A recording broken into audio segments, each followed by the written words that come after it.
امام حسین رضی اللہ تعالیٰ عنہ کی شخصیت، آپ کا نام، آپ کا کام، آپ کا تذکرہ، آپ کی سیرت پاک، یہ جد و جہد کا پیغام ہے، کوشش کا پیغام ہے، ڈٹ جانے کا پیغام ہے، اصولوں کے لیے سب کچھ قربان کر دینے کا پیغام ہے، اور اپنے حق کے رستے میں کسی قسم کی بھی قربانی دینے سے دریغ نہ کرنے کا پیغام ہے۔ ہوتا یہ ہے کہ ہم ایک شخصیت کے بہت سارے پہلو ہوتے ہیں، ہر پہلو سے سبق لینے کی بجائے ہم یا تو ابحاث میں الجھ جاتے ہیں، یا ہمارے ہاں یہ ہوتا ہے کہ ممبر اور اسٹیج ان لوگوں کو دے دیا جاتا ہے جو خود حقیقت حال سے پوری طرح باخبر نہیں ہوتے۔ امام حسین رضی اللہ تعالیٰ عنہ کی زندگی کے بہت سارے پیغامات اور بہت سارے عنوانات ہیں۔ ایک پیغام امام علی مقام کی زندگی کا یہ ہے کہ حق کو سمجھنا، حق کی معرفت حاصل کرنا، اور پھر اظہار حق کی جرت پیدا کرنا، اور پھر اظہار حق کے لیے اس طرح ڈٹ جانا کہ زندگی کے ساری قیمتی اثاثے، وطن بھی، گھر بھی، علاقہ بھی، مال بھی، حتیٰ کہ اولاد بھی دینی پڑے تو ہر چیز دے دینا، لیکن حق کے لیے کھڑے رہنا۔ اللہ تعالیٰ نے قرآن مجید میں ارشاد فرمایا ہے کہ ما خلقنا السماوات والارض وما بینہما الا بالحق، فرمایا ہم نے زمین اور آسمان کو اور جو کچھ اس کے درمیان ہے اس سب کو حق کے ساتھ پیدا فرمایا۔ اللہ تعالیٰ نے ہر چیز حق کے ساتھ بنائی، وَآجَلٍ مُّسَمَّى، اور ایک مقررہ مدت تک کے لیے بنائی۔ اللہ نے ہر چیز، ہر جگہ کو حق پہ رکھا ہے اور حق کا معیار قرار دیا ہے ہر چیز کو۔ اپنے بندوں کو حکم کیا دیا اس نے خود ہر چیز حق کے ساتھ پیدا کی، حق کے معیار کو ہر جگہ استوار رکھا، قائم رکھا۔ بندوں سے یہ کہا کہ وَلَا تَلْبِسُوا الْحَقَّ بِالْبَاطِلِ، حق کو باطل کے ساتھ نہ ملاؤ، وَتَقْتُمُوا الْحَقَّ وَأَنْتُمْ تَعْلَمُونَ، اور جان بوجھ کر حق نہ چھپاؤ حالانکہ تم جانتے ہو، تمہیں علم ہے۔ یہ آیت، جو دوسری آیت میں نے پڑھی، یہ اگرچہ علماء یہود کے بارے میں آئی، وہ حق جانتے تھے، انہیں پتہ تھا کہ نبی کریم علیہ السلام حق ہیں، اور اتنا جانتے تھے کہ اللہ کا قرآن کہتا ہے محبوب جس طرح کوئی اپنے بیٹوں کو نہیں پہچانتا، دو جڑواں بچے بھی ہوں نا اور ان کی شکلیں بھی آپس میں بالکل ملتی ہوں تو اور کوئی دھوکہ کھائے تو کھا جاتا ہے، باپ نہیں دھوکہ کھاتا، ماں نہیں دھوکہ کھاتی۔ اللہ فرماتے ہیں محبوب یہ آپ کو اس طرح پہچانتے ہیں، اتنی نشانیاں تورات میں انہوں نے آپ کی پڑھی ہیں، یہ آپ کو اس طرح پہچانتے ہیں جس طرح کوئی اپنے بیٹے کو پہچانتا ہے، لیکن کرتے کیا ہیں؟ چھپاتے ہیں، حق کو چھپاتے ہیں۔ پتہ تھا کہ اللہ کے سچے رسول ہیں تو کبھی تو کہہ دیتے تھے کہ معاذ اللہ اپنے لوگوں کو کہ یہ وہ نہیں ہے جن کی نشانیاں تورات میں موجود ہیں، اور کبھی یہ کہا کرتے تھے علماء یہود کہ ہیں وہی نبی، وہی رسول ہیں، پر یہ معاذ اللہ ہماری طرف مبعوث نہیں کیے گئے، کسی اور علاقے اور قوم کے لیے آئے۔ حالانکہ اللہ نے محبوب پاک صلی اللہ تعالیٰ علیہ وسلم کو قوموں اور جہتوں میں قید ہی نہیں کیا، محبوب تو عالمین کے لیے رحمت بن کے تشریف لائے۔ کیا کرتے؟ کبھی تو یہ کہہ دیتے کہ یہ وہ نہیں ہے معاذ اللہ، کبھی کہتے کہ ہماری طرف آئے نہیں، اور کبھی تحریف کر دیتے تورات کی آیات کے اندر، بدل دیتے، وہ جگہیں چھپا جاتے، خود سے بدل ڈالتے، وہ حضور کی عظمتوں والا باب چھپا دیتے، حق جانتے ہوئے بھی، پہچانتے ہوئے بھی، حق کی معرفت رکھتے ہوئے ان لوگوں نے حق کو قبول نہیں کیا، حق کو باطل کے ساتھ ملا دیا۔ آج بھی سب سے پہلی بات تو یہ ہے کہ ہم حق بات کہنے کی جرت ہی پیدا نہیں کرتے۔ ہمارے اپنے اندر سے ہمارا نفس ہی ہمیں مشورے دینے لگ جاتا ہے کہ اگر تو یہ بات کرے گا تو لوگ تیرے مخالف ہو جائیں گے، اگر تو یہ بات کرے گا تو سوسائٹی میں بلا وجہ تو انتشار پیدا کرے گا، اگر تو یہ جملہ بیان کر دے گا، یہ سچی بات تو کہہ دے گا تو بہت سارے لوگ ایسے ہیں جو تجھ سے ملنا جلنا، تیرے ساتھ تعلق رکھنا چھوڑ جائیں گے۔ ایک شوق ہوتا ہے سب کو گڈ بک میں رہنے کا، کوئی مجھے برا نہ کہے، کوئی مجھے ملامت نہ کرے، کوئی شخص ایسا نہ ہو جو میرے خلاف ہو جائے۔ سب سے پہلے تو ہم خود ہی جرت پیدا نہیں کرتے کہ حق بات کریں۔ اللہ کے پیارے حبیب علیہ الصلوۃ والسلام نے فرمایا قیامت والے دن اللہ تعالیٰ بندوں سے پوچھے گا فلاں جگہ حق بات کہنی چاہیے تھی اور تم کہہ سکتے تھے اور تم نے کیوں نہ کہی؟ تو بندہ عرض کرے گا مالک میں لوگوں سے ڈر گیا تھا۔ تو رب فرمائے گا میرا زیادہ حق نہیں تھا کہ تم مجھ سے ڈرتا؟ بندوں سے ڈرتا رہا، سوسائٹی سے ڈرتا رہا، معاشرے سے ڈرتا رہا، قبیلے سے ڈرتا رہا، میرا حق زیادہ بنتا تھا۔ وَإِيَّا يَفَرْحَبُونَ، میرا زیادہ حق بنتا تھا مجھ سے ڈرا جائے۔ ہم کیا کرتے ہیں؟ حق کی جرأت، پھر قبولیت حق کے لیے بھی لوگوں کے تین طرح کے رویے ہوتے ہیں۔ اگر کسی کو آپ حق پہنچائیں گے، حق بیان کریں گے تو تین طرح کے رویے سوسائٹی میں آپ کو ملیں گے قبولیت حق کے لیے۔ ایک تو وہ لوگ ہوں گے آپ نے حق کہا فوراً آپ کے ساتھ کھڑے ہوں گے، انہیں سمجھ آ گئی آپ درست کہہ رہے ہیں، ان کے ضمیر نے جیسے ہی انہیں آواز دی انہوں نے کوئی پرواہ نہیں کی، آپ کے ساتھ کھڑے ہو گئے۔ یجاہدون فی سبیل اللہ ولا یخافون لومۃ لائم ذالک فضل اللہ۔ وہ لوگ اللہ کے رستے میں پھر کسی کی پرواہ نہیں کرتے، یہ ان پر اللہ کا فضل ہے۔ دوسرا رویہ لوگوں کا یہ ہوتا ہے کہ وہ حق کو سمجھ تو جاتے ہیں، پتہ تو چل جاتا ہے، ضمیر تسلیم بھی کر جاتا ہے، پر قبول کرنے کی طاقت اور جرت، پتہ ہوتا ہے کہ بات ٹھیک ہے لیکن بزدل ہوتے ہیں، لیکن ڈرتے ہیں۔ سمجھ تو ابو جہل کو بھی آ گئی تھی رسول پاک سچے، مانتے تو یہ بھی تھے عتبہ عتیبہ شیبہ اخنس بن شریک بھی کہ جو فرماتے ہیں ٹھیک فرماتے ہیں، لیکن جرت نہیں تھی کہ اپنی سرداری چھوڑ دیں، جرت نہیں تھی کہ تھوڑا سا جھکیں اور دین کو قبول کریں۔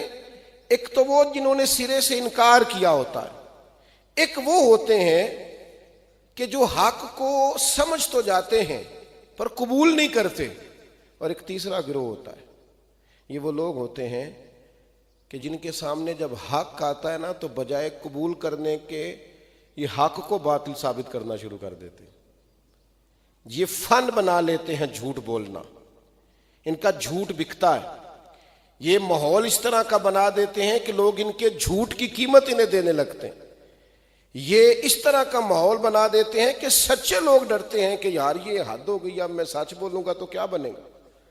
یہ جھوٹ اتنا معاشرے اور سوسائٹی میں پھیلا دیتے ہیں کہ بڑے سارے سچے لوگوں کے لیے آزمائش کھڑی ہو جاتی، یہ بنا کر پیش کر دیتے ہیں۔ آپ یقین کریں بعض اوقات بعض چیزوں پر حیرت ہوتی ہے۔ اب سارے لوگ اگر جھوٹ بول رہے ہیں تو ایک بندہ سچ بولتا ہے تو وہ دیوانہ لگتا ہے۔ اب ہر آدمی اگر کسی چکر میں الجھا ہوا ہے تو کسی ایک نے دعویٰ کر دیا کہ میں یہ کام نہیں کرتا تو وہ آدمی محسوس ہوتا ہے کہ شاید بناوٹ کر رہا ہے، کوئی تصنع کا مظاہرہ کر رہا ہے، شاید یہ آدمی کو دکھلاوا کر رہا ہے، وہ تھوڑا انوکھا لگتا ہے۔ جب میرے بھائی لوگ ملاوٹ والی چیزوں کے عادی ہو جائیں نا تو پھر خالص چیزوں سے معدے خراب ہو جایا کرتے ہیں، پھر خالص چیزیں پیٹ خراب کر دیتی ہیں۔ عادت ہو گئی ہے نا، قبول نہیں کر رہا معدہ، عادت ہو گئی ملاوٹ والی چیزوں۔ تو یاد رکھیے گا کہ حق جب آتا ہے تو پھر وہ حسین ابن علی کی طرح بن سور کے میدان میں کھڑا ہو جاتا ہے، پھر سارے لوگ آ جائیں، پھر مخالفت کریں، جو مرضی ہو، پھر حق ہے، اور اس کی جرت پیدا کریں، اس کی طاقت پیدا کریں۔ اور میں آپ سے عرض کروں حق کہنے کا مزہ ہی تب آتا ہے جب آپ امام حسین کی طرح میدان میں تنہا ہو، جب ماحول سارا آپ کے سامنے بظاہر آپ کے حق میں نہ ہو، آپ بچوں کے ساتھ موجود ہوں، آپ کو سفر درپیش ہو، آپ کو بظاہر غربت کا سامنا، اسی ماحول میں تو سچ کہنے کا مزہ آتا ہے۔ اقبال فرماتے ہیں ہوا گو تند و تیز ہے لیکن چراغ اپنا جلا رہا ہے، وہ مرد درویش حق نے جس کو عطا کیے ہیں انداز خوش روانہ۔ کہتے ہیں تیز ہوا چل رہی ہے پر وہ چراغ جلاتے جاتا ہے۔ چلے کرے ہوا جو اپنا کام کرنا ہے، پر ہماری ڈیوٹی ہوا گو تند و تیز ہے لیکن چراغ اپنا جلا رہا۔ ہواؤں میں چراغ تو نہیں نہ جلتے، پر جو دیوانے ہوتے ہیں وہ کہتے ہیں ہم نے جلا کے دکھانا ہے۔ ہوا کو تند و تیز ہے لیکن چراغ اپنا جلا رہا ہے، وہ مرد درویش جس کو حق نے عطا کیے ہیں انداز خوش روانہ۔ بھائی حق کہنے کا مسلمانوں کو بڑا تنگ کیا، کفار نے اذیت دی، غریب مجبور تنگ دست مسلمان بڑی اذیت میں تھے، تو نبی پاک علیہ السلام نے ان کو اجازت دی کہ حبشہ کی طرف ہجرت کر جائیں۔ مسلمان ہجرت کر گئے، لیکن کافر اپنے آپ کو سمجھتے تھے کہ اب ہم بڑی طاقت ہیں، اور ان کی جرت ہو گئی کہ حبشہ میں جا کے اپنی مرضی سے نمازیں پڑھیں اور اپنی مرضی سے دین پر عمل کریں۔ انہوں نے پیچھا نہیں چھوڑا، بڑی سلیقے سے اور بڑی سیاست سے اور بڑی شرارت سے یہ حبشہ پہنچے۔ پہلے جو نجاشی بادشاہ تھا اس کے جو درباری تھے قریبی لوگ، ان کو تحفے تحائف دیے، بادشاہ تک رسائی حاصل کی۔ پھر بادشاہ سے ملاقات کر کے کہنے لگے ہمارے کچھ لوگ وہاں سے بھاگ آئے اور حبشہ آ گئے، معاذ اللہ انہوں نے وہاں بڑا فتنہ اور بڑی شورش برپا کی ہے، تو آپ کے پاس انہوں نے آ کے پناہ لے لیا، تو ہمیں وہ لوگ واپس کر دے۔ تو نجاشی بڑا کمال آدمی تھا، اللہ نے اسے ایمان کی توفیق عطا کی، بڑا سمجھدار تھا۔ کہنے لگا میں وہ نہیں ہوں کہ جس کے کان بھرو گے، خوشامد کرو گے تو جیسے تم کہو گے ویسے ہو جائے گا۔ میں پہلے ان کو بلاتا ہوں، ان کی بھی رائے لیتا ہوں، ان کی بھی بات سنتا ہوں۔ کبھی بھی ایک بندے کی بات سن کر فیصلہ نہ کریں، دوسرے کی بات سنیں کہ تصویر کا دوسرا رخ کیا ہے۔ نجاشی نے بلا لیا، صحابہ نے طے کیا جو وہاں موجود تھے کہ ہماری نمائندگی کون کرے گا، ہم سب کی طرف سے بات کون کرے گا۔ تو حضرت جعفر طیار رضی اللہ تعالیٰ عنہ، مولا علی شیر خدا کرم اللہ تعالیٰ وجہہ الکریم کے بھائی، آپ کو سب نے نمائندہ بنایا کہ آپ ہماری طرف سے بات کریں۔ حضرت جعفر طیار مسلمانوں کو لے کے نجاشی کے دربار میں پہنچے۔ نجاشی نے سوالات کیے، انہوں نے صحیح صحیح جواب دیے کہ نبی پاک نے ہمیں خدا کی دعوت دی ہے، حضور نے صلہ رحمی کے کہا ہے، پڑوسیوں کے حق ادا کرنے کا کہا ہے، نبی پاک نے کہا تم بھائی بھائی ہو۔ نجاشی نے خوبصورت تعلیمات سنی، اور پھر انہوں نے جب حضرت جعفر طیار نے جب قرآن مجید کی کچھ آیات بیان کی تو نجاشی بھی کھل کے رویا۔ اس کے دربار میں بیٹھے، چونکہ ان کا مذہب عیسائی تھا، دربار میں بیٹھے راہب اور پادری بھی کھل کے روئے۔ نجاشی متاثر ہوا، کہا جاؤ تم جا کے آرام سے اپنے طریقے سے اپنے دین کے مطابق عبادت کرو، تمہیں کوئی پریشان نہیں کرے۔ اب کفر بڑی شرارت کا قائل ہے، انہوں نے کہا کہ یہ کیا ہو گیا، نجاشی کے حق میں ہو گئے۔ ایک ان میں سے بولا، کہنے لگا کل میں ایسی چال چلوں گا کہ جڑ سے اکھڑ جائیں گے مسلمان معاذ اللہ حبشہ سے۔ تو کہا وہ کیا، یہ آپ نے ذرا غور سے بات کو سمجھنا ہے۔ اس نے آ کے پلٹ کے کہا بادشاہ ایک بات ہماری اور سن لیتے ہیں۔ بادشاہ کہنے لگا سنائیے۔ کہنے لگا آپ عیسیٰ علیہ السلام کو اللہ کا بیٹا مانتے ہیں معاذ اللہ؟ تو عیسائی چونکہ مانتے ہیں ڈھیر سارے، انہوں نے کہا جی ہاں ہم اللہ کا بیٹا کہتے ہیں۔ کہا یہ جو مسلمان ہیں نا یہ حضرت عیسیٰ کو اللہ کا بیٹا نہیں مانتے۔ وہاں ایک الگ شور برپا ہو گیا۔ یہ سمجھ آئیے آپ کو مذہبی ٹچ کیا ہوتا ہے؟ یہ مذہب کے نام پر کسی گروہ کو، قبیلے کو کس طرح لوگ قابو کرتے ہیں۔ ایک مذہب کا اس نے کارڈ کھیل دیا، کہا آپ اللہ کا بیٹا کہتے ہیں اور وہ آپ کے پیغمبر کے بارے میں یہ رائے رکھتے ہیں کہ وہ اللہ کے بیٹے نہیں معاذ اللہ۔ اور یہ بالکل سچا ایک مسلمانوں کا نظریہ ہے، لا الہ الا اللہ کا ہمارا نظریہ ہے، قل هو اللہ احد اللہ الصمد لم یلد ولم یولد ولم یکن لہ کفوا احد۔ وہ نہ کسی کا باپ ہے نہ کسی کا بیٹا، اس جیسے ہے ہی کوئی نہیں، ہمسر ہی کوئی نہیں۔ مسلمانوں کا بڑا مضبوط نظریہ ہے، لیکن جہاں وہ موجود تھے جن کے ملک میں تھے ان کا نظریہ تو برعکس ہے۔ آپ ان کے نظریے سے ٹکرائیں اور وہ طاقت میں بھی ہوں اور اسلام ابھی بظاہر پاور میں بھی نہ ہو اور حق بات کہنے کا موقع آ گیا. اگلے دن بادشاہ نے کہا دوبارہ بلاؤ, یہ ہمارے مذہب کے بارے میں کیا نظریہ رکھتے ہیں. اب صحابہ پریشان ہوئے کہ اب کیوں بلایا ہے. تو چلتے چلتے کچھ نہ کچھ خبر ان کو پہنچ گئی کہ جناب عیسیٰ کے بارے میں بات ہوگی, قربان جائیں. اب مشاورت ہوئی کرنا کیا ہے. تو بیک زبان میرے محبوب کے صحابہ کی حق گوئی. مسلمان نوجوانوں یاد رکھنا, حق گوئی ہی راہ نجات ہے, سچ ہی نجات دلاتا ہے. حق پہ کھڑے ہونا, ایک جھوٹ چھپانے کے لیے 100 بولنے پڑیں گے. حق کے رستے سے 1 انچ نیچے اترو گے لڑکھڑا جائیں گے پیر. ساری زندگی اپنے آپ کو سمیٹو گے, سمٹ نہیں سکو گے. حضرت جعفر طیار اور صحابہ نے بیک زبان مشورہ کیا. ان کے مذہبی نظریات جو بھی ہیں ان کو ٹھیس پہنچتی ہے تو پہنچے, ہم وہی کہیں گے جو اللہ کا قرآن کہتا ہے اور مدینے والے کا فرمان کہتا ہے صلی اللہ تعالی علیہ وسلم. حضرت جعفر طیار رضی اللہ تعالیٰ عنہ صحابہ کو لے کے پہنچ گئے نجاشی کے دربار میں.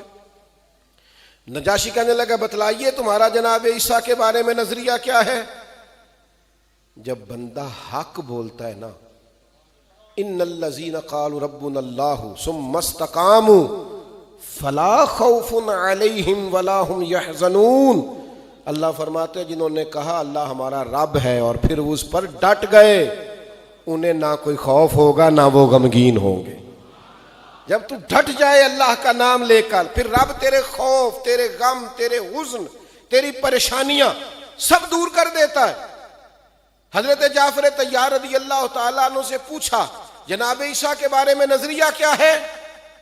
تو حضرت جعفر طیار کی گفتگو, وہ گفتگو میں دبدبا, وہ لہجے کا روب, وہ انداز تکلم, وہ سچے لوگوں جیسی بات, وہ چمکتی پیشانی, وہ خاندان نبوت کا نور, مولا علی کے بھائی امام حسین کے چچا, کس خوبصورتی سے گفتگو کر رہے ہیں, حق بیان کر رہے ہیں.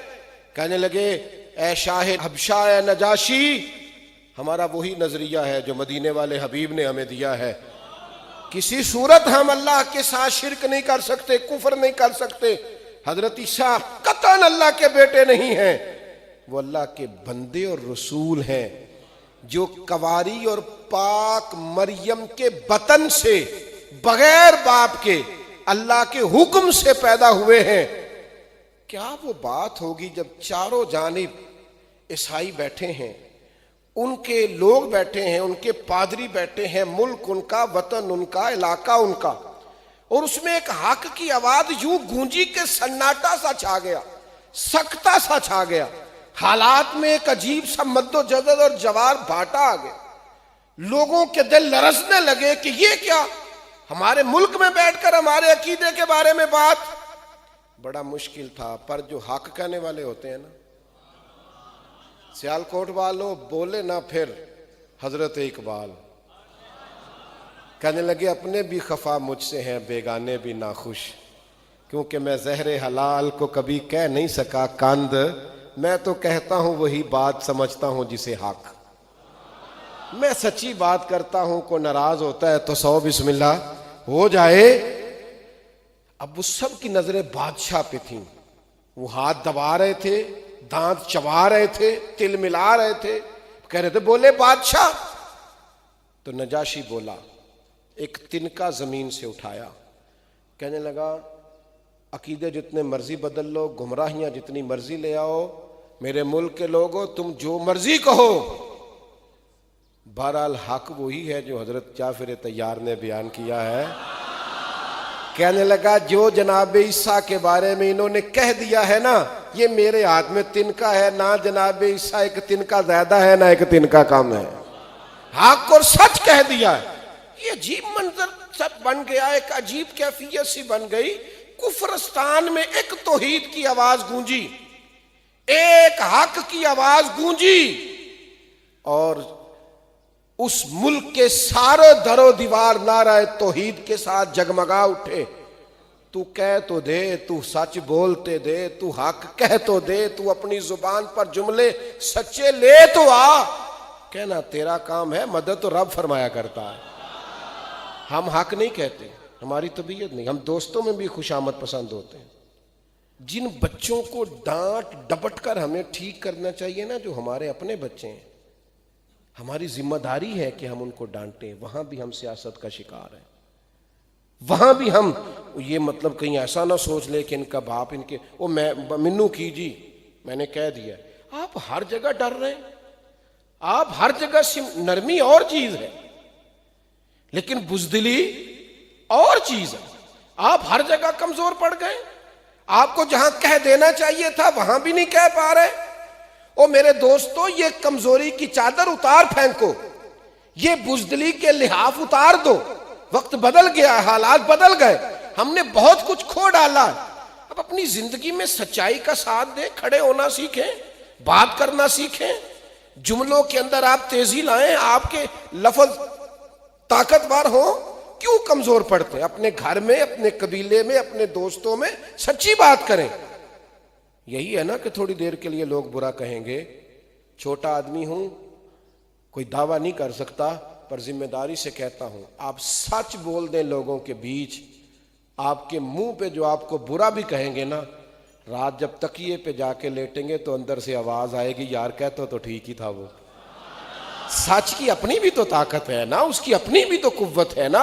امام حسین کا یہ پیغام سمجھو، سچ کہنا سیکھو، سچ بولنا سیکھو، سچی بات کرنا سیکھو. حضرت ابوذر غفاری، نبی پاک علیہ السلام نے فرمایا زمین کے اوپر، یہ بخاری میں موجود ہے، فرمایا زمین کے اوپر اور آسمان کے نیچے حق بات کہنے والا، سچ بولنے والا میرے ابوذر غفاری سے بڑا کوئی نہیں. اس سے بڑا حق سچ والا کوئی. حضرت ابوذر غفاری رضی اللہ تعالی نے کلمہ پڑھا، اور بالکل اس وقت پڑھا جب مسلمان دار ارقم میں ہوتے تھے. اللہ کے حبیب علیہ السلام نے ان سے فرمایا کہ ابوذر حالات ٹھیک نہیں ہیں، ابھی اپنے کلمے کا اظہار نہ کرنا. تو حضرت ابوذر غفاری کہنے لگے یا رسول اللہ، ابھی تو آپ نے فرمایا کسی ملامت کرنے والے کی پرواہ نہیں کرنی. حضور میں نہ ان مشرکوں کے بیچ جا کے اپنے رب کی توحید کا اعلان کروں گا، ان کافروں کے بیچ کھڑے ہو کے میں کہوں گا کہ لا الہ الا اللہ، لا الہ الا اللہ، لا الہ الا اللہ. ان کے بیچ کھڑے ہو کے میں کہوں گا اللہ کے سوا کوئی عبادت کے لائق. میں کہوں گا کر لے جو کرنا ہے. مجمع کفر کا، کثرت کافروں کی حالات یہ ہیں کہ مسلمان ایک گھر میں چھپ کر بظاہر دین سکھا رہے ہیں. جناب ابوذر غفاری میدان میں آ گئے. یہ حق کے رستے میں جو زخم لگتے ہیں نا، ان زخموں کی لذت بڑی بہترین ہوتی ہے. یہ ایک خاص ذائقہ ہے. زخموں کا بھی مزہ ہوتا ہے، پتہ ہے آپ کو؟ کبھی زخم ٹھیک ہونے پہ آئے تو اسے چھیڑ کے دیکھو، اس میں بھی ایک لذت ہوتی ہے. زخموں میں ایک مزہ ہوتا ہے. اور یہ جو زخم حق کے رستے پہ لگتے ہیں نا، حق کے رستے پہ، ان زخموں میں لذت ہے، ذائقہ ہے. یہ جو تانے حق کی راہ میں آپ کو ملتے ہیں نا، یہ آپ کی نیند ضائع نہیں کرتے، یہ آپ کی نیند کو بہتر کرتے ہیں. تسلی اور سکون کی نیند آتی. ہم نے جتنے تانے سہے ذات کے لیے سہے، کاروبار کے لیے سہے، حق کے رستے میں جو تانے لگتے ہیں ان کا تو مزہ ہی بڑا ہے. جفا جو عشق میں ہوتی ہے وہ جفا ہی نہیں، اقبال کہتے ہیں جفا جو عشق میں ہوتی ہے وہ جفا ہی نہیں. اور گر ستم نہ ہو تو محبت میں کچھ مزہ ہی نہیں. بے ذائقہ ہے محبت اگر اس میں ستم نہیں ہے. آپ سیدھے سیدھے جا رہے ہیں تو آپ کے ڈرائیور ہونے کا پتہ کیسے چلے گا؟ یہ تو 4 کھڈے آئیں گے تو پتہ چلے گا گاڑی چلانی آتی ہے کہ نہیں. یہ تو میرے بھائی کہیں رش ملے گا تو اندازہ ہوگا کہ آپ کو رش سے نکلنا آتا ہے کہ نہیں. حضرت ابوذر غفاری رضی اللہ تعالیٰ عنہ بیچ کھڑے ہو کے مشرک اور کافروں کے کہنے لگے لا الہ الا اللہ، لا الہ محمد رسول اللہ صلی اللہ علیہ وسلم. انہوں نے وہی کیا جنہوں نے کرنا تھا. انہوں نے پکڑ کے مارا، بڑا شدید مارا. حضرت عباس رضی اللہ تعالیٰ عنہ جناب نبی رحمت صلی اللہ علیہ وسلم کے چچا جان، ابھی انہوں نے اپنے کلمے کا اعلان نہیں کیا تھا، وہ آئے جناب ابوذر غفاری کے اوپر لیٹ گئے. کہنے لگے پاگل ہو گئے ہو؟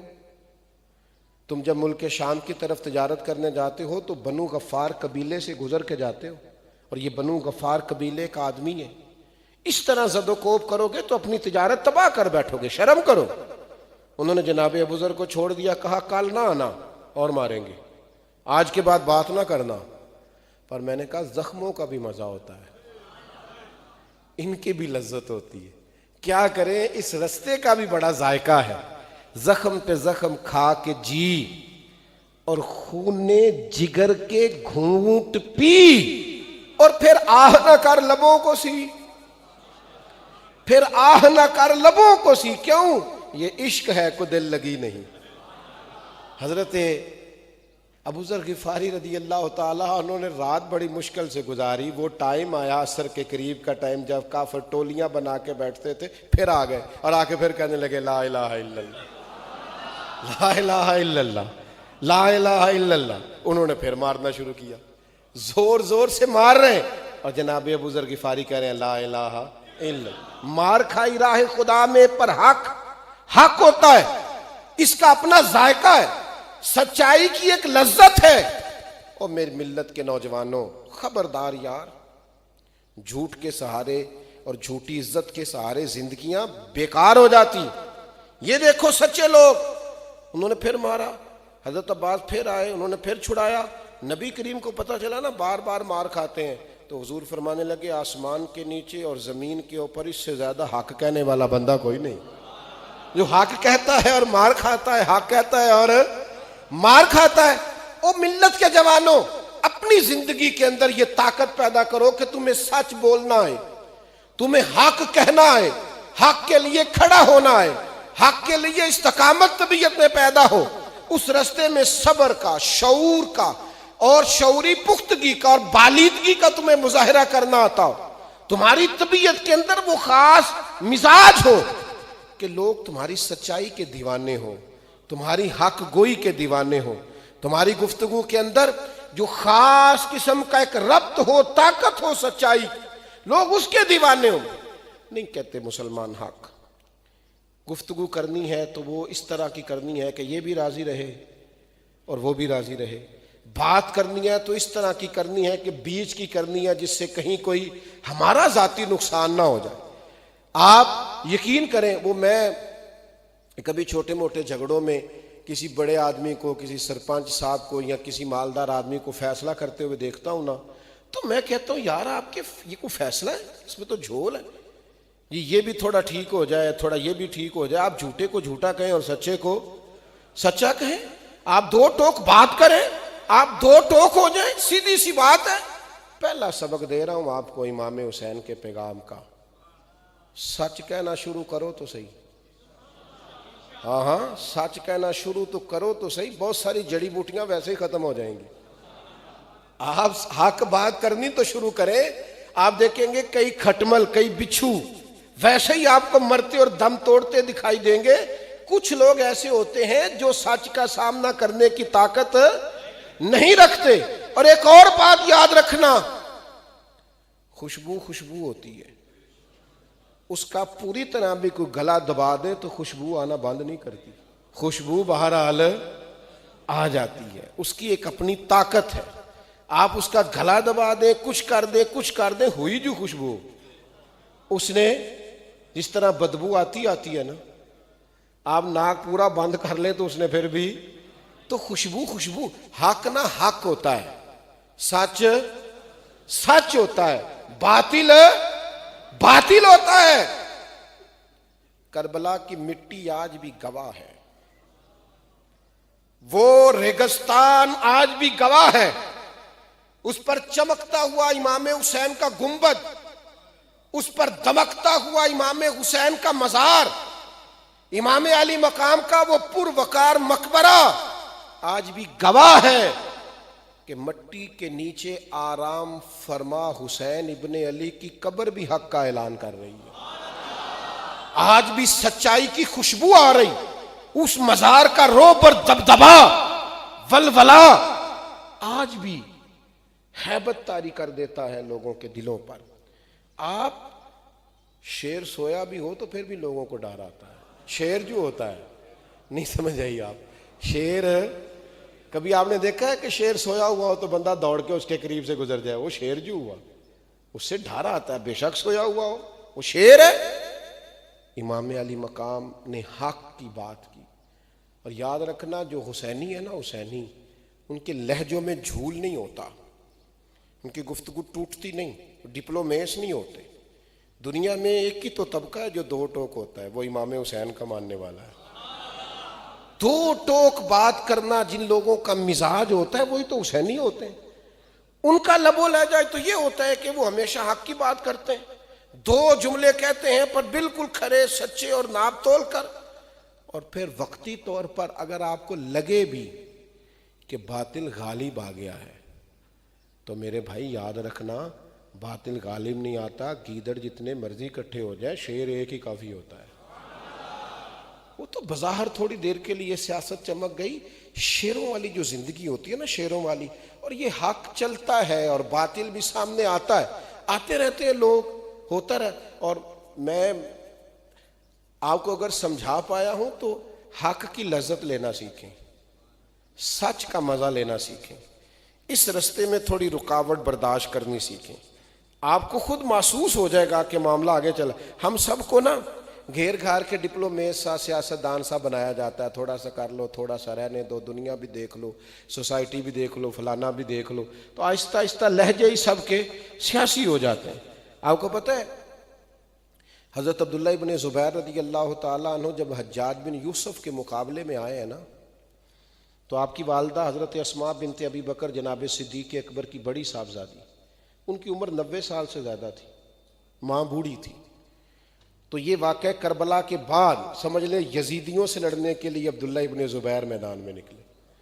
تو حجاج بن یوسف سے اور لشکر سے مقابلہ جب ہو رہا تھا تو بظاہر غالب آ گیا وہ حجاج بن یوسف اور حضرت عبداللہ ابن زبیر جو حضرت صدیق اکبر کے نواسے ہیں اور مدینہ منورہ میں ہجرت کے بعد پیدا ہونے والے سب سے پہلے بچے جن کو گٹی رسول پاک نے عطا فرمائی صلی اللہ تعالی علیہ وسلم. حضرت عبداللہ ابن زبیر اپنی 90 سال کی ماں سے مشورہ کرنے آئے، بوڑھی اماں سے.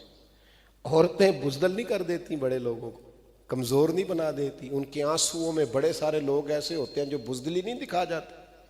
اپنی 90 سال کی ماں سے مشورہ کرتے ہیں، کہتے ہیں اماں میرے کچھ دوست شہید ہو گئے ہیں، کچھ پیچھے ہٹ گئے، پسپا ہو گئے، اب مجھے بتاؤ میں کیا کرنا ہے. تو حضرت اسماء کہنے لگے پتر باقی ساری باتیں بعد میں بتاؤں گی، پہلے یہ بتا تو ہے حق پہ؟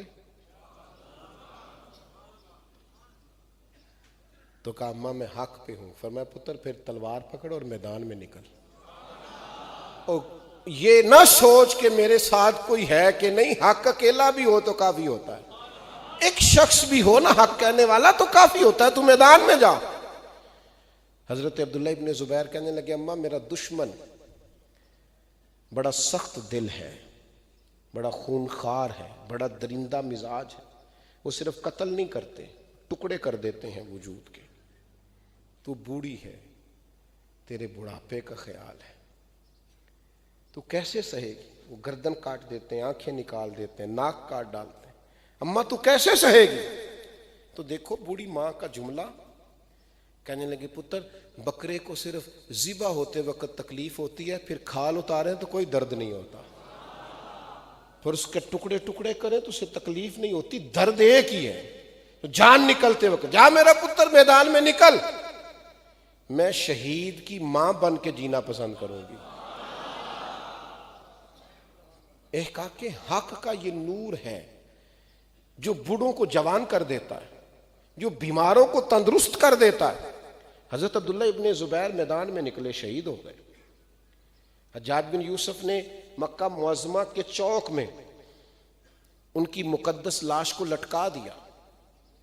کئی دنوں تک ان کا جسم مبارک وہاں لٹکا رہا چوک میں، لیکن لوگ کہتے ہیں اتنے دن بیت گئے تھے پر جب بھی کوئی گزرتا تھا خوشبو کے حلے ہی آتے. گٹی رسول کریم صلی اللہ علیہ وسلم نے عطا کی ہے نا. آپ کی والدہ کو بلایا حجاج نے، اس نے کہا دیکھا میں نے تیرے بیٹے کو کہاں لٹکایا ہوا ہے. تو کیا جملہ ہے اور کیا اس 90 سال کی اس دلیر ماں کا انداز فکر ہے، سوچنے کا انداز ہے. کہنے لگی میرے پتر کو نہ شروع سے ہی گھوڑ سواری کا بڑا شوق ہے، زمین پہ پیر رکھنے پسند ہی نہیں کرتا تھا، دیکھو جانے کے بعد بھی سوار ہی نظر آ رہا ہے. یہ گھوڑ سواری کا شوقین تھا، شروع سے ہی طبیعت تھی، یہ زمین پہ پیر رکھتا ہی نہیں تھا۔ شہادت کے بعد بھی دیکھو سوار ہی سوار نظر آ رہا ہے۔ حجاج ماں کا جواب سن کے اس طرح کا لہجہ ہو گیا کہ جنگوں میں کبھی اس کا چہرہ اتنا نہیں اترا تھا جتنا حضرت اسماء کی بات سن کے اتر گیا۔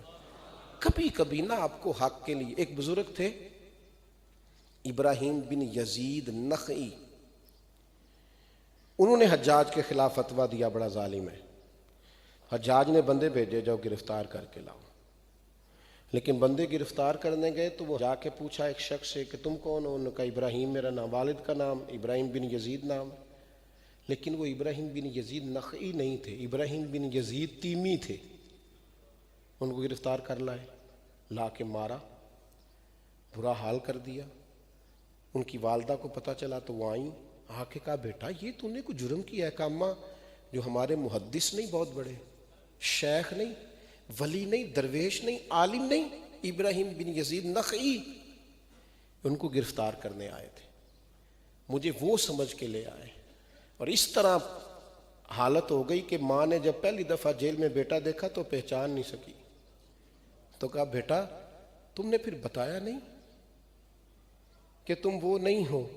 تو کہنے لگے اماں میرا وجود زیادہ قیمتی نہیں، اس ولی کا وجود زیادہ قیمتی ہے، میں نے اس کے حصے کی مار سینے پہ صحیح ہے، میرا رب اجر دینے والا ہے، لیکن ان کا قلم چلتا ہے، وہ گفتگو کرتے ہیں، لوگوں کے دلوں کو دھو ڈالتے ہیں، وہ سوسائٹی میں رہیں گے تو سوسائٹی کی نبض ٹھیک چلے گی، ماحول درست رہے گا، ان کی قلم سے ان کی زبان سے معاشرہ سنورتا رہے گا۔ مجھے نخعی کے حصے کی مار کھانے دے، تو بتا تو کیا کہتی ہے؟ تو اماں کہنے لگی پتر پہلے تو میرا بیٹا تھا، اب تم میرے لیے تو باعث فخر بن گیا، تم نے ظلم سہا ہے، حق کے ساتھ تو کھڑا ہو گیا ہے، اور حق کہنے والے ایک عالم کے حصے کی تو نے مار کھائی ہے۔ اتنی زد و کوب کیا کہ جیل میں آپ کا انتقال ہو گیا۔ حجاج بن یوسف کلمہ تو پڑھتا ہی تھا نا، بظاہر تو مسلمان ہی کہلاتا تھا نا، رات کو اس نے خواب دیکھی کہ آج کسی جنتی کا انتقال ہوا ہے۔ کہنے لگا تلاش کرو، ڈھونڈو کون گیا ہے۔ سارا ڈھونڈنے کے بعد انہوں نے کہا جیل میں وہ جس کو تیرے سپاہیوں نے مارا ہے وہی گیا ہے، اس کے علاوہ تو کسی کا انتقال نہیں ہوا۔ شرم سے پانی پانی ہو گیا کہ میں جس کے بارے میں یہ رویہ رکھتا تھا رب نے اسے کیا اعزاز عطا فرمایا۔ اللہ کے بندو یاد رکھنا، بہت ساتھ دیتے ہیں لوگ جھوٹ کا، بہت سپورٹ کرتے ہیں ناحق چیزوں کو۔ ہم نے دیکھا ہے صرف پیسے کی وجہ سے، صرف اقتدار کے حصول کے لیے، صرف تھوڑی سی تعریف سننے کے لیے لوگ جھوٹ کا ساتھ دیتے ہیں، ناحق چیزوں کا ساتھ دیتے ہیں۔ میں نے اپنی زندگی میں یہ تجربہ کیا ہے کہ لوگوں کو نفس کی خواہش کے مطابق جو چیز ملتی ہے اسے بڑی جلدی قبول کرتے ہیں۔ خدا را سچ کہنا شروع کریں، حق کہنا شروع کریں۔ جھوٹ اتنی تیزی سے پھیلتا ہے، فریب اتنی تیزی سے پھیلتا ہے، وجہ یہ ہوتی ہے حق کہنے والے کمزور پڑ جاتے ہیں۔ کمزور نہ پڑیں، جد و جہد کریں، حق کہنا سیکھیں، حق قبول کرنا سیکھیں، حق کے ساتھ کھڑا ہونا سیکھیں، فروغ حق سیکھیں، حق والوں کی جماعت میں رہنا سیکھیں۔ اللہ تعالی ہماری حاضری کو قبول فرمائے۔ وما علینا الا البلاغ المبین۔